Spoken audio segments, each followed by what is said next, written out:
ဒီကနေ့ကျွန်တော်မျှဝေပေးသွားခြင်းတဲ့သင်ခန်းစာကတော့ the use of but to be အသုံးပဲဖြစ်ပါတယ်ဒီ but to be ကိုဘာတွေနဲ့အသုံးပြုသလဲဆိုတာကိုကျွန်တော်ဒီကနေ့သင်ခန်းစာမှာမျှဝေပေးသွားမှာပဲဖြစ်ပါတယ်ဒီတော့ကျွန်တော်တို့ဒီသင်ခန်းစာကိုလေ့လာကြည့်ကြရအောင်ပါ but to be ကိုဘယ်နေရာတွေမှာသုံးတယ်လဲ but to be နဲ့ဘယ်လိုမျိုးအသုံးပြုတယ်လဲဆိုတာကိုကျွန်တော်တို့ဒီ table မှာအကျဉ်းချုပ်အဖြစ်ကြည့်လို့ရပါတယ်နံပါတ်1 noun နဲ့ but to be သုံးပါတယ်နံပါတ်2ကတော့ adjective နဲ့ but to be ကိုသုံးပါတယ်နံပါတ်3ကတော့ adverb of place နဲ့ but to be ကိုသုံးပါတယ်နောက်တစ်ခါ prepositional phrase but to be နဲ့တွဲသုံးပါတယ်နောက်တစ်ခါ but 3 by object passive voice မှာ but to be ကိုသုံးပါတယ်နောက်တစ်ခုကတော့ noun clause ကို but to be ရဲ့ complement အနေနဲ့အသုံးပြုပါတယ်အဲ့တော့အားလုံးဒီနေ့ကျွန်တော်မျှဝေပြီးတော့မှာကတော့ but to be နဲ့အသုံးပြုတဲ့6မျိုးဝါကျ6မျိုးကိုကျွန်တော်မျှဝေပေးတော့မှာပဲဖြစ်ပါတယ်အဲ့တော့သင်ခန်းစာကိုကျွန်တော်တို့ဆက်လက်ပြီးတော့လေ့လာကြည့်ကြရအောင်ပါ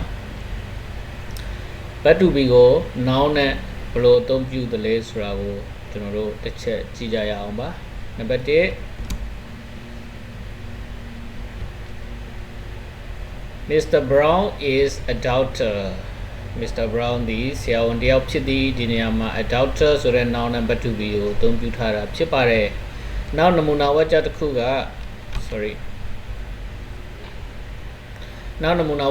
က Miss Mary is a nurse Miss Mary ဒီသူနာပြုတယောက်ဖြစ်သည်ဒီနေရာမှာလည်း a nurse ဆိုတဲ့ noun နဲ့ but to be ကိုအသုံးပြုထားတာဖြစ်ပါတယ်နောက်တစ်ခုကတော့ he is an engineer သူဒီ engineer တယောက်ဖြစ်သည်ဒီနေရာမှာလည်း engineer ဆိုတဲ့ noun နဲ့ but to be ကိုအသုံးပြုထားတာဖြစ်ပါတယ်ဆက်လက်ပြီးတော့ကျွန်တော်တို့ but to be ကို adjective နဲ့အသုံးပြုတဲ့နမူနာလေးကိုလေ့လာကြည့်ကြရအောင်ပါ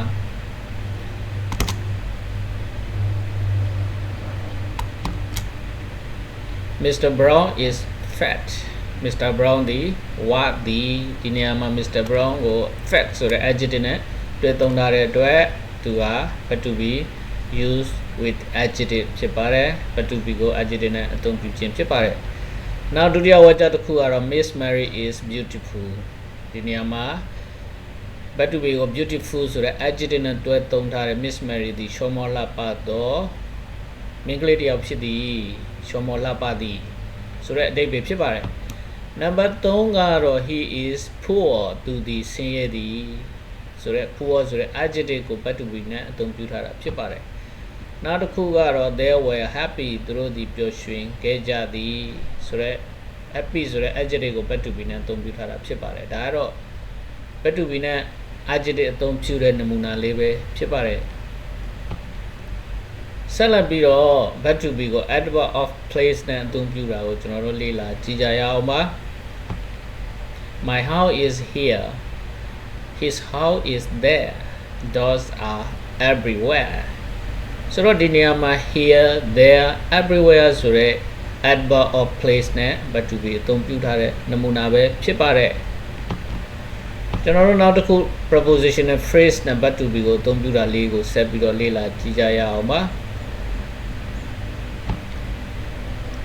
I am in good health I am in good health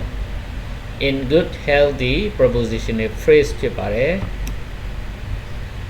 you are in richness you are in richness ဒီ prepositional phrase ဖြစ်ပါတယ် but to be ကို prepositional phrase နဲ့သုံးထားခြင်းဖြစ်ပါတယ် he is in high position in high position ကဒီနေရာမှာ prepositional phrase ဖြစ်ပါတယ် there you were on duty on duty က prepositional phrase ဖြစ်ပါတယ်အဲ့တော့နောက်တစ်ခါ but to be ကို passive voice အနေနဲ့အသုံးပြုတာလေးကိုလေ့လာကြည့်ကြရအောင်ပါ I am called by him He is called by me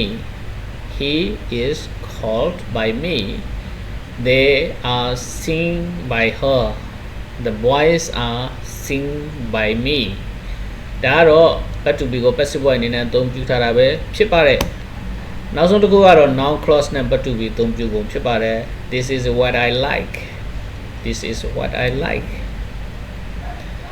what I like is this